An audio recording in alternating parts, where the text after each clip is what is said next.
Morning, you guys. I just fed the pigs and the sheep. And I have to get that water, the pig water there, the blue tub. I've got to get that out of the paddock today and give it a really good wash out because it's gone a bit yucky. So I'm just going to grab the dingo and a little dingo digger with the forks on, and I'm going to go and pick that up and then take it to the over to the hose and give it a good wash out. So we have our breeding rabbits in the stable here, and this is what that looks like. There's a mum in a big cage by herself, and she makes it quite a large nest. Look how good that nest is. And under here, in all that fur, are these cutest little rabbits. Little bunnies, they're so gorgeous. Dom is now stump grinding underneath the fig tree. When we first moved here, that fig tree was touching the ground the whole way round. And the limbs of the tree that were touching the ground had re-sprouted and regrown. So they were mini little fig trees underneath. So Dom came through with a chainsaw and trimmed the hole under that tree so that we have a little bit more of a view. And so now he's coming through and stump grinding all those little stumps that had popped up as trees. We just have some lettuce to plant. I bought these on sale. So we've just got to put them into the green tunnel. I think Eddie's pretty keen to show you guys his beans that he's been growing. Right, Ed, we're going to plant this lettuce. What have you got behind you? What are they? What kind of beans? Do you know? That's beans. Broad beans. Broad beans. They're almost taller than you. Yeah. That's pretty cool. Are you going to make sure you eat them when they do grow? Yeah. What's your favourite thing to eat in the garden? You like to eat the leaves of those? I No. like to eat the beans. Oh, you like to eat the beans off them? Yeah. Have you had a bean before? Yeah. Oh, I okay. had flat ones. Flat ones? Yeah. Yeah, right. These are going to look pretty different. I think you'll be surprised when these come out what they look like. What are they? They're like round like this. Oh. Yeah. Pretty cool, isn't it? That's weird. Yeah, that's the part you eat. You don't eat the whole pod. Okay, let's plant this lettuce. My mum's over there holding the camera. And I don't know what to say. We live in a big home. Yeah. I'm a bit shy. You're a bit shy. That's okay. I don't know what to say. Okay. That's all right. Your turn. Let's show them the garden, eh? So I put a little mesh door across there. Can you move just this way just a tiny bit for me? Because something keeps coming in and eating the tops of the lettuce. Just the tops. Not the bottom. So the way I like to do it is spray nothing on the plants. All our pest control is through prevention. So all our pest control is prevention only. We don't spray or dust with anything. So the cabbages here, you can see we put a insect net over them to try and slow down the insects, which really works quite well. In this shade mesh green tunnel, this slows down the bugs a lot. But at this time of the year, there's not a lot of pest pressure because it's too cold for the pests. You know, the flies have only just started to come out, so there's not many bugs flying about. So when you're growing through the winter and like in the autumn and then through to the winter and then into spring, it's a really good time, even though everything... Hang on, sorry mate. Are they carrots? No, they're radishes. Even though everything grows a little bit slower, you have a lot less pressure of bugs. And so I just wanted to say that's how we like to run things here, is no chemicals. We're as organic as possible. And that just means that I can feel comfortable with Eddie and Wally coming through and picking things and eating them. They still are only allowed to eat what I say. They're not allowed to just go in and eat anything because it might be poisonous. So they're only allowed to eat what I say they can eat, but we don't have to wash things here. The roots I still wash. I wash the dirt off, but the soil's good enough to eat, really. And yeah, we just try and prevent the bugs from attacking rather than killing the bugs.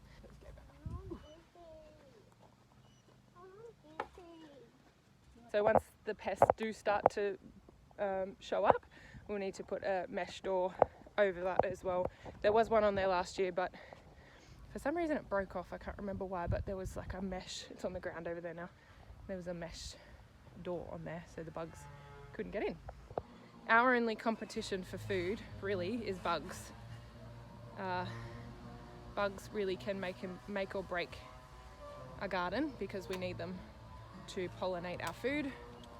And so with that in mind, we don't want to kill any bugs, because if we're trying to kill a white butterfly from eating our cabbages, it doesn't discriminate. It kills all bugs. So it will kill the chemicals that people use. They will kill the bees and the butterflies, and that's what we need to pollinate our food, and that's what makes our food grow. So we really want to steer clear of any chemicals.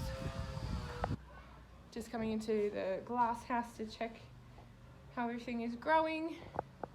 It's all looking good. I don't need to water it this morning. You got it.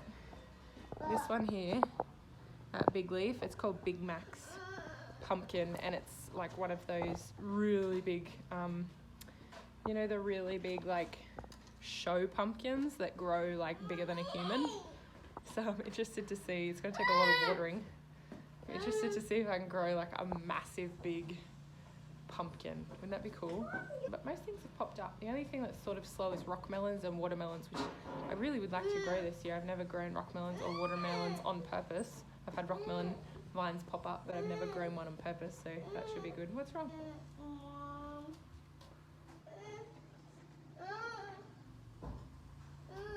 You do food. Turn on the hose for me, please. It's a good job for you. That's your best job. What do you want? What do you want me to hold that for? Hang out with Ray. Yeah, thank you. And he's really good at turning on the tap, which saves me because it's a little way away. So he loves turning on the tap. So this is a tea towel from the house, and I've put a heap of tomato seeds on there. So I have a yellow one and a red one. And this was a tomato that I found at the farmer's market that I just fell in love with the look of. So hopefully if I grow these, they will look the same. But if it's not an heirloom variety, it may not look or taste anything like what I bought in the shop. So that's a little bit of a play around for me. I'm only going to do 9 or so seeds just to see what I can get out. What's wrong? Alright, I think we're going to have to go inside and have a snack and a drink, because the boys are a little bit over it. I've lost the dogs. Chili! Ray, come on! You got to watch them because they'll run away into the bush together. So cheeky. I have to go to work today just after lunch. There it is, I found it! The missing Lego. I have to go to work today just after lunch, so bit of a short day today, but I really have to get that water cleaned out. So hopefully Dom will give me back the dingo in a minute. He's just stump grinding, so I don't have the access to the dingo just now. We're trying very hard to get all the chickens into this mesh so they can be laying in the same spot. But they just keep getting out, so annoying. Somebody is making a really nice nest in that little white crate there that looks like a duck's about to sit, which is exciting. These pens need wood chip really bad. They're starting to turn into mud. We just had a little bit of rain last night and it just starts to turn into absolute mud in here. It's not very good for hygiene.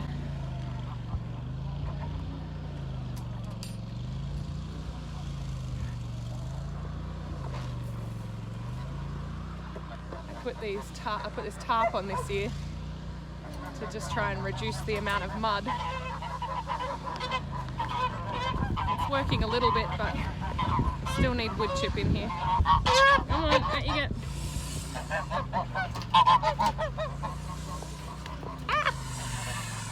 Thank you.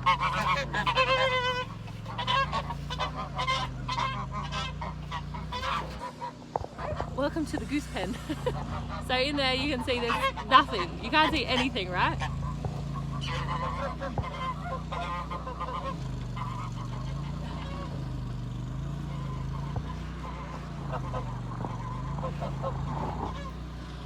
Move apart the thick hay.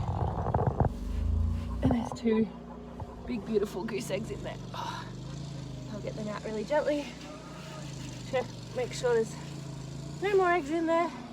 Oh my goodness, it's tight in here. Hey, Mom. Hey, what are you doing? You covered in. Can you stay there because this panel's about to fall down? Look at these big goose eggs we got. Pretty out there. My hair's going stagnant. Static, not stagnant. And there's two. There's one little nest forming there, and there's one little nest forming there. They aren't super covered up, so they're definitely not being formed into nests just yet. They'll cover them up really well if they're looking to form them into nests. But you can see the difference here. If you've ever seen a duck egg and you know how big a duck egg is, the duck egg's a lot bigger than a chicken egg, right? Did you leave the gate open? Good boy. Duck egg's a lot bigger than a chicken egg, and that's how big a goose egg is. They're enormous. There,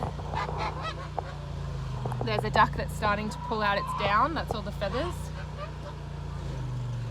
Ow. And what I'll just do is check the temperature. So if I put my hand on it and check the temperature, I can tell that the eggs are cold. So nobody has started to sit on that nest yet, but one of the mothers has pulled out her down, so it will be very soon. And one of these mother ducks will be sitting on that nest. All right, let's go. One day I'll have nice big breeding pens. And I'll be able to walk in there and show you the lush eggs. But that's a dream. And this is the reality.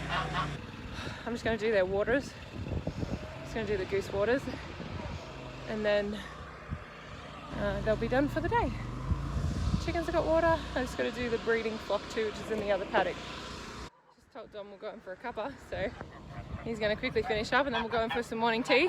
I just forgot to check the chicken eggs, the ones we actually eat. This electrified mesh, well, it's not electrified at the moment, it can be electrified. Oh no, I can't get out. Ah! It's really good, but I think I just want to get the smaller size. This one's, I don't remember how long it is, but it's too long. And it's just a bit cumbersome to sort of set up and pack down again, because I want to be able to move those layers, the laying flock, I want to be able to move them pretty regularly. So I'm going to go and grab the smaller size. I did see the smaller size at one of our local co-ops, so I'm hoping we can head over there one day this week. Oh yeah, cool. I'm hoping we can run over there. It's like 45 minutes, an hour away from us. Yeah, I'm hoping we can go one of the days this week, and I can take you guys with me, because it's like, if you like farm stuff, it's a candy store. There's so much stuff, so hopefully I can take you along and pick up a new net. These 2 goose eggs will give us 9 goose eggs. They take all the goose eggs away so that they're protected and they don't spoil or crack, and then once we have enough, I give them back to the mum, and she'll go broody and pull out all her chest feathers, her down, like that duck nest you just saw. She'll pull out all her feathers and then go broody and sit on it and incubate them for a month, and then we should have little baby gooselings. Don't fall off. Rum rum. See if I can do this one-handed. Nope.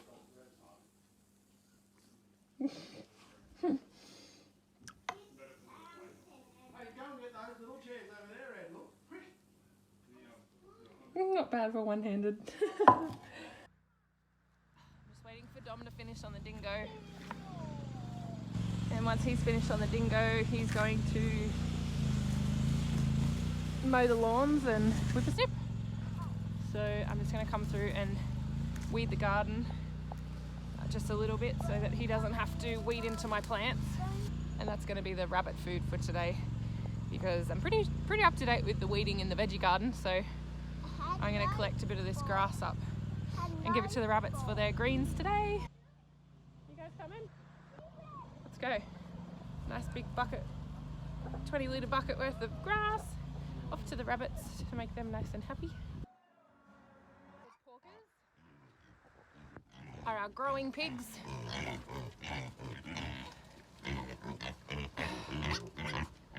Get out of it. Super cute little fatties.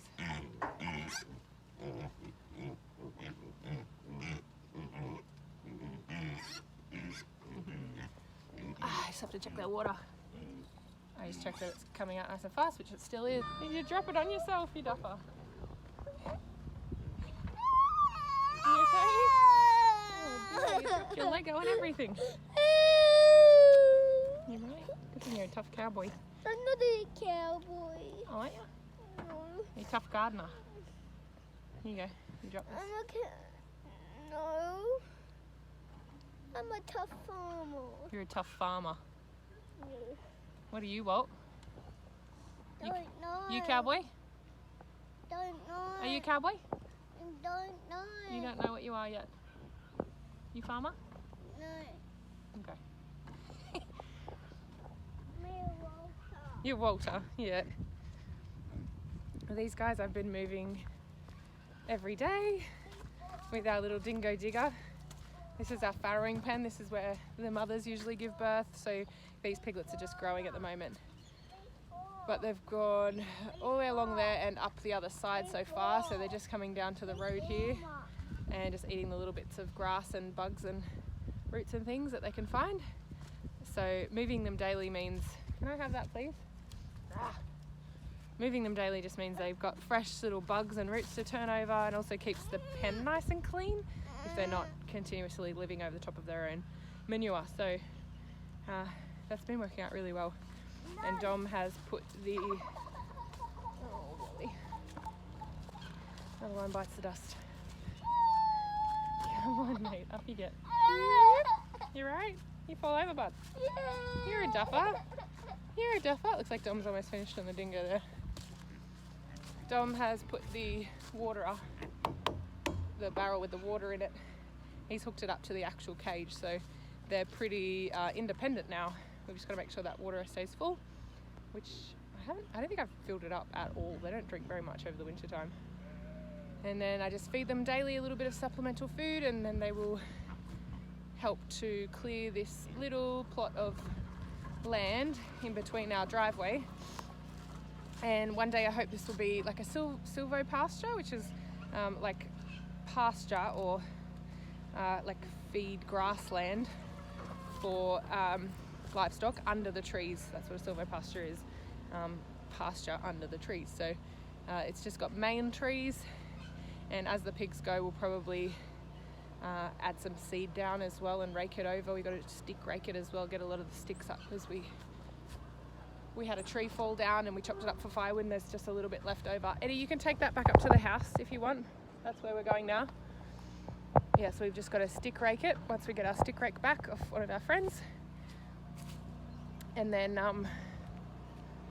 throw some seed down, flatten it off a little bit, maybe add some bit more composted soil, and hopefully one day this will be beautiful and green and we'll be able to run some animals in here. So Dom's just going to pick up that water, and now he's over there with the dingo picking up the water, and so I can give that a really good wash out. Just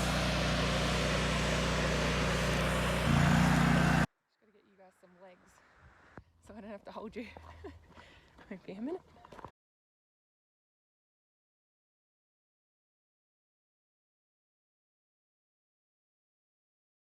This pig waterer saves me so much time. Whatever. So much time and water. Before this pig waterer, we used to use bathtubs for the pigs, and they used to tip the bathtubs over and get in them and spill water everywhere. Hey guys, thanks for hanging out with me today. I'm just off to work now, and I'll try and catch you guys tomorrow. See ya!